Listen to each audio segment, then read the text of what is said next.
Assalamualaikum warahmatullahi wabarakatuh. Waalaikumsalam warahmatullahi wabarakatuh. Perkenalkan, kami dari kelompok 10. Di sini kami akan mempresentasikan hasil diskusi dari kami, yaitu tentang teks non-fiksi.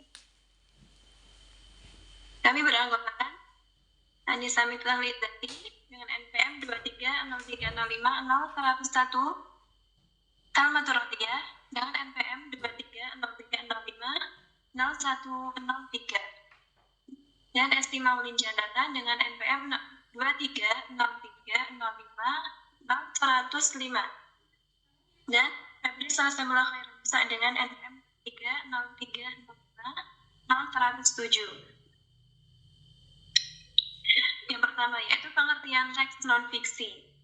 Jadi, teks non-fiksi adalah tulisan berbasis data dan fakta sebenarnya, disajikan dengan gaya bahasa formal atau informal, berupa argumentasi, eksposisi, atau deskripsi. Non-fiksi adalah karya seni yang sifatnya berdasarkan dan kenyataan, serta ada kebenaran di dalamnya, yang ditulis berdasarkan kajian keilmuan dan pengalaman serta bersifat informatif. Teks non-fiksi dibagi menjadi dua, yaitu 1. Teks faksi, 2. Teks non-fiksi. Teks faksi. Teks faksi merupakan teks yang ceritanya berdasarkan kejadian sebenarnya. Jenis teks faksi diantaranya biografi, autobiografi, kisah nyata, memoir, dan cerita-cerita dari kitab suci. Kemudian yang kedua, teks non-fiksi. Teks non-fiksi ialah teks yang disusun berdasarkan data valid tanpa mengurangi isi data tersebut. Jenis ini diantaranya buku referensi, buku petunjuk atau panduan, buku pelajaran, kamus ensiklopedia, direktori, dan peta. Untuk jenis-jenis karya sastra cerita non-fiksi yaitu ada 1. Karangan opini, 2. Esai yang membahas seni atau sastra, yang ketiga biografi, 4. Karangan jurnalisme, 5. Memoir, 6. Eksposisi, 7. Argumentasi, yang kedelapan adalah fungsional. Yang pertama, karangan opini. Opini merupakan suatu pendapat seseorang yang dikarang berdasarkan isu yang sedang terjadi. Yang kedua, esai yang membahas seni atau sastra. Ini merupakan karangan yang membahas suatu permasalahan secara sepintas dari sudut pandang pribadi penulisnya. Yang ketiga adalah biografi. Biografi merupakan riwayat hidup seseorang, namun ditulis oleh orang lain. Yang keempat adalah karangan jurnalisme.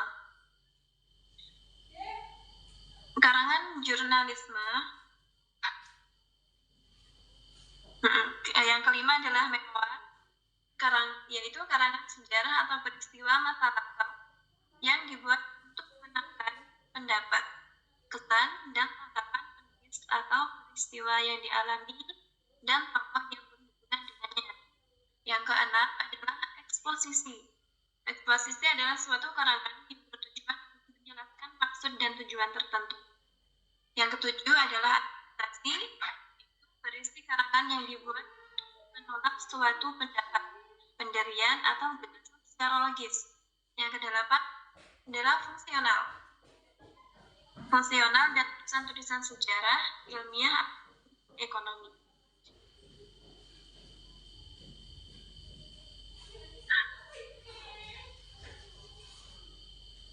Selanjutnya adalah struktur teks cerita non-fiksi. Bagi yang bertugas, dipersilahkan. Selanjutnya yaitu struktur teks cerita non-fiksi. Yang pertama yaitu orientasi. Orientasi berisi pengenalan tokoh dan awal cerita. Yang kedua, urutan peristiwa berisi rangkaian peristiwa. Ketiga, reorientasi yaitu kesimpulan dan penutup.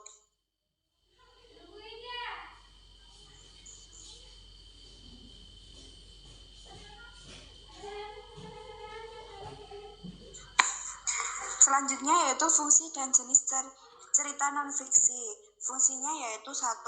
Mengisi waktu luang, 2. Sarana pengembangan diri, 3. Mencegah kepikunan, 4. Menambah konsentrasi, 5. Menambah wawasan. Sedangkan jenisnya yaitu non-fiksi murni, teks non-fiksi murni dan kreatif. Yang murni yaitu seperti deskripsi atau yang berdasarkan data-data otentik, sedangkan kreatif ya dari data-data yang ada dikembangkan menjadi karangan imajinasi seperti novel dan puisi.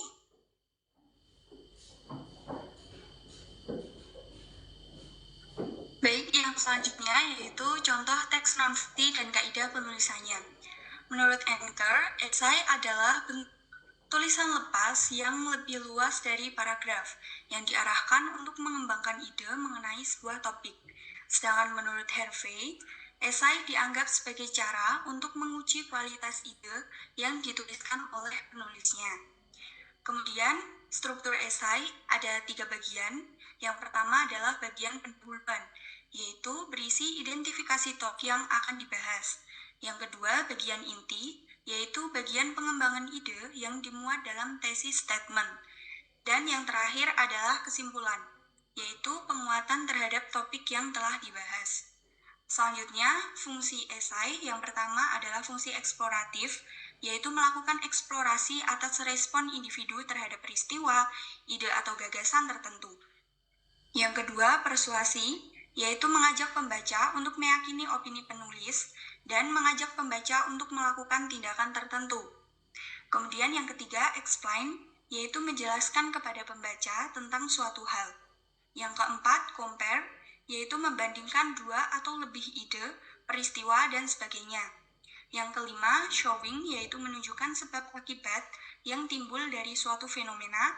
Dan yang terakhir, describe, yaitu mendeskripsikan suatu masalah dan menawarkan solusinya. Kemudian kaidah kebahasaan esai. Yang pertama adalah kata baku. Jadi kata-kata yang digunakan dalam esai hendaknya menggunakan kata baku, yakni sesuai standar atau kaidah kebahasaan yang dibakukan. Yang kedua, kalimat efektif yang mencakup beberapa syarat, yaitu syarat kelengkapan, di mana sekurang-kurangnya harus memiliki unsur subjek dan predikat. Syarat kedua yaitu kelogisan, yaitu kalimat yang disusun harus masuk akal.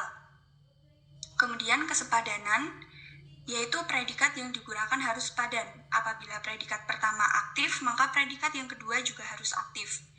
Kemudian kesatuan, yaitu gagasan yang disusun tidak boleh bertumpuk dalam satu kalimat. Dan yang terakhir kehematan. Kemudian yang ketiga makna lugas atau denotatif, yaitu makna yang sesuai dengan konsep asalnya atau makna sebenarnya. Selanjutnya yang kedua, review buku atau bab buku atau artikel. Maknanya yaitu upaya untuk membaca secara seksama, kemudian melakukan evaluasi yang bertujuan untuk menilai apakah buku atau bab buku atau artikel tersebut layak untuk dibaca atau tidak. Kemudian struktur review buku, bab buku, atau artikel. Yang pertama adalah bagian pendahulu, yaitu berisi identifikasi buku atau bab buku atau artikel. Yang kedua, inti review, yaitu inti pembahasan buku atau bab buku atau artikel yang merupakan analisis kritis dari aspek pokok yang dibahas dalam buku atau bab buku atau artikel itu. Dan yang terakhir, simpulan, yaitu evaluasi ringkas atas kontribusi buku atau bab buku atau artikel secara keseluruhan terhadap perkembangan topik yang dibahas, terhadap pemahaman preview dan perkembangan keilmuan. Selanjutnya, fungsi review bab buku, fungsi buku atau bab buku atau artikel. Yang pertama yaitu menunjukkan pandangan penulis review terhadap buku atau bab buku atau artikel. Yang kedua, membantu pembaca untuk mengetahui isi buku atau bab buku atau artikel. Yang ketiga, memberi informasi kepada pembaca tentang kelayakan buku atau bab buku atau artikel. Yang keempat, memberi informasi kepada pembaca tentang kelebihan atau kekurangan buku atau bab buku atau artikel. Yang kelima, mengetahui perbandingan buku atau bab buku atau artikel dengan karya lain. Dan yang keenam, memberi informasi yang komprehensif tentang buku atau bab buku atau artikel yang direview. Selanjutnya, kaidah kebahasaan. Yang pertama, penggunaan istilah. Jadi istilah adalah kata atau kelompok kata yang pemakaiannya terbatas. Yang kedua, penggunaan sinonim atau antonim. Yang ketiga, penggunaan frasa kata benda atau nominat. Yang keempat, penggunaan frasa kata kerja atau verba. Yang kelima, penggunaan kata ganti atau pronomina. Nah, penggunaan kata ganti ini digunakan agar kalimat yang disampaikan lebih efektif. Dan yang akhir, penggunaan kata hubung atau konjungsi.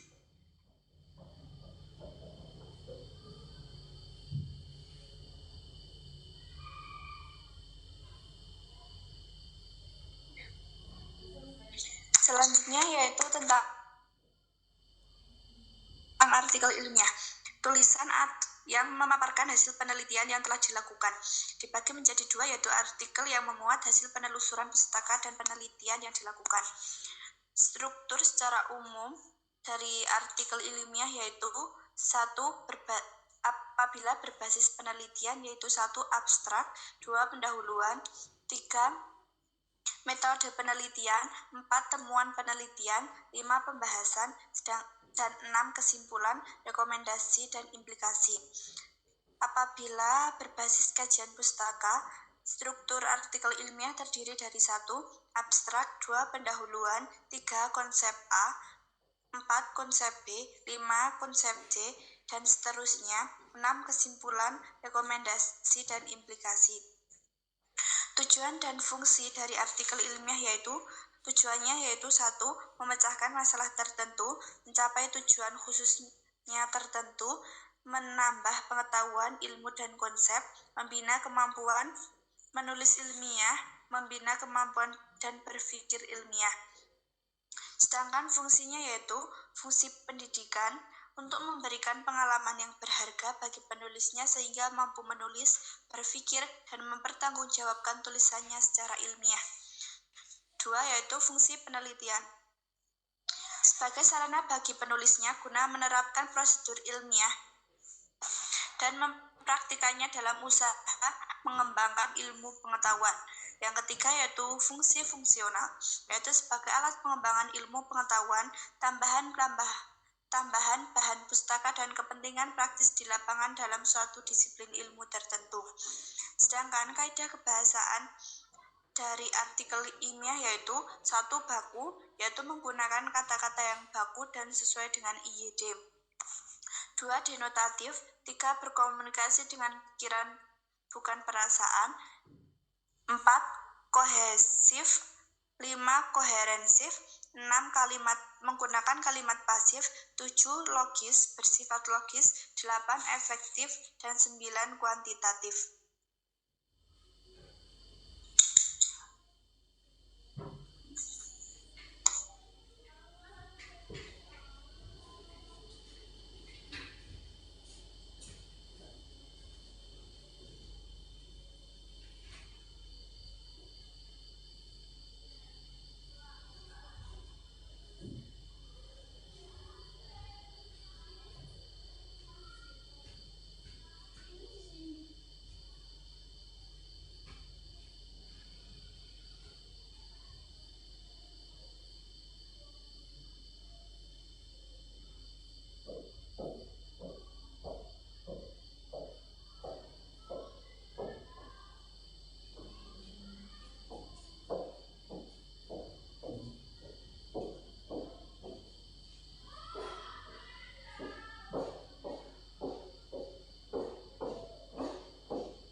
Yang selanjutnya yaitu teks narasi sejarah, teks non-fiksi yang berisi tentang peristiwa yang terjadi dalam masyarakat pada masa lampau sebagai pengalaman untuk dijadikan pedoman kehidupan manusia masa sekarang dan masa yang akan datang. Struktur teks narasi sejarah yaitu 1. Orientasi,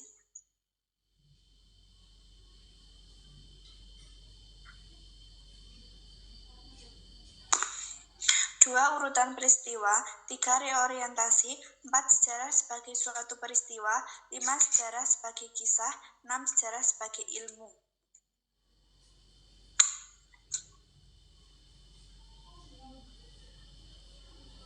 Kemudian ada surat. Ciri-ciri surat. 1. Kertas surat yang tepat dari segi ukuran, jenis dan warna sesuai dengan surat yang akan ditulis. 2. Bentuk surat yang standar. 3. Bahasa Indonesia yang baku. 4. Gaya bahasa yang lugas. 5. Bahasa yang jelas. 6. Bahasa yang sopan dan hormat. 7. Menyajikan fakta yang benar dan lengkap. 8. Tidak menggunakan singkatan, kecuali yang lazim dipakai dalam surat menyurat. 9. Tidak menggunakan kata-kata sulit dan istilah yang bukan umum. Kemudian jenis-jenis surat. Berdasarkan isinya adalah surat pribadi, surat dinas atau resmi, surat niaga atau dagang. Kemudian berdasarkan keamanan isinya, surat sangat rahasia, surat terbatas, surat biasa.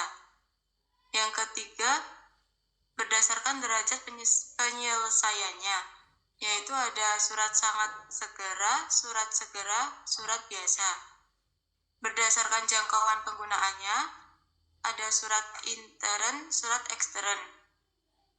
Yang selanjutnya berdasarkan jumlah penerimaan, ya.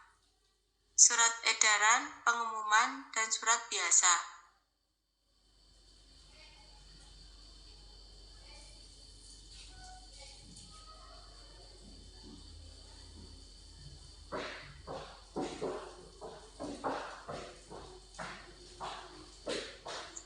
Selanjutnya yaitu mengenai pembelajaran teks non-fiksi di sekolah dasar.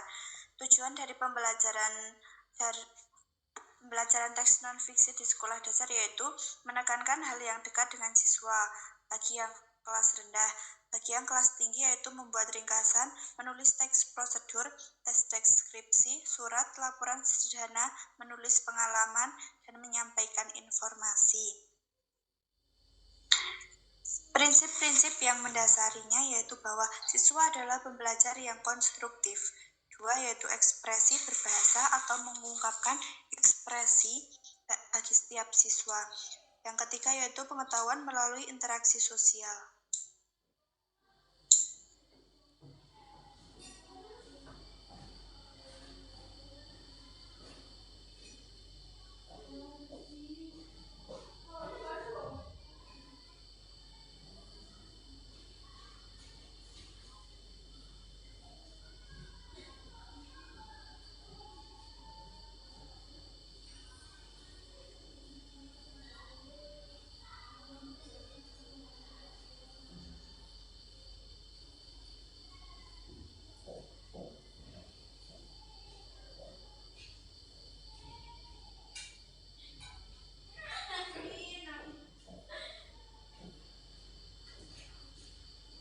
Kemudian ada strategi pembelajaran teks non-fiksi di sekolah dasar.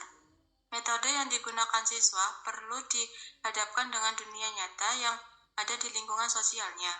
Mereka perlu diberikan kesempatan untuk berinteraksi dengan kehidupan nyata dengan bekal pengetahuan yang sudah mereka miliki. Dengan demikian, mereka diharapkan dapat menemukan masalah yang akan ditulisnya dan dapat mengembangkan masalah dan menata bahan penulisan mereka sendiri. Ada beberapa metode, diantaranya 1. Metode TGT merupakan salah satu metode pembelajaran kooperatif yang dikembangkan oleh Slavin untuk membantu siswa mereview dan menguasai materi pembelajaran. Metode TGT mampu memberikan pembelajaran bermakna dalam teks non-fiksi. Di antaranya, metode pembelajaran kooperatif untuk membantu siswa mereview dan menguasai materi pelajaran. Kemudian, Slavin menemukan bahwa TGT berhasil meningkatkan skill-skill dasar pencapaian interaksi positif antar siswa, harga diri, dan sikap penerimaan pada siswa-siswa lain yang berbeda. Di antaranya, menumbuhkan suatu kebiasaan pada siswa dengan literasi selama 15 menit sebelum kelas dimulai. Kedua, metode reciprocal teaching. Pembelajaran terbaik merupakan model pembelajaran yang memberikan kesempatan kepada siswa untuk belajar mandiri, kreatif, dan lebih aktif, di mana siswa diberikan kesempatan untuk mempelajari materi terlebih dahulu, kemudian siswa menjelaskan kembali materi yang dipelajari kepada siswa yang lain. Guru bertugas sebagai fasilitator dan pembimbing dalam pembelajaran, yaitu meluruskan atau memberi penjelasan mengenai materi yang tidak dapat dipecahkan secara mandiri oleh siswa. Strategi reciprocal teaching menurut Palinskar, model pembelajaran reciprocal teaching terdapat 4 strategi yang digunakan, yaitu question generation. Dalam strategi ini diberikan kesempatan untuk membuat pertanyaan terkait materi yang dibahas. Pertanyaan tersebut diharapkan dapat mengungkap penguasaan konsep terhadap materi yang dibahas. Yang kedua, clarifying, yang berarti menjelaskan. Strategi ini merupakan kegiatan penting saat pembelajaran, terutama bagi siswa yang mempunyai kesulitan dalam memahami suatu materi. Kemudian, predicting, yang berarti memprediksi. Strategi ini merupakan di mana siswa melakukan hipotesis atau perkiraan mengenai konsep yang akan didiskusikan selanjutnya oleh penyaji. Kemudian, summarizing, yang berarti merangkum. Strategi ini terdapat kesempatan bagi siswa untuk mengidentifikasikan dan mengintegrasikan informasi-informasi yang tergantung dalam materi. Yang ketiga, ada metode role playing. Dari beberapa pengertian bermain peran atau role playing, bermain peran adalah suatu kegiatan menyenangkan yang di dalamnya melakukan perbuatan yaitu gerakan-gerakan wajah. Sesuai dengan yang dikembangkan di sekolah adalah kegiatan sebagai media peran. Kemampuan berperan di sini meliputi kemampuan menghayati emosi, kesukaan, kesediaan, dan kebiasaan lainnya. Tujuan menggunakan metode bermain peran adalah sebagai berikut. Yang pertama, untuk motivasi siswa. Yang kedua, untuk menarik peminat dan perhatian, dan menarik siswa untuk bertanya.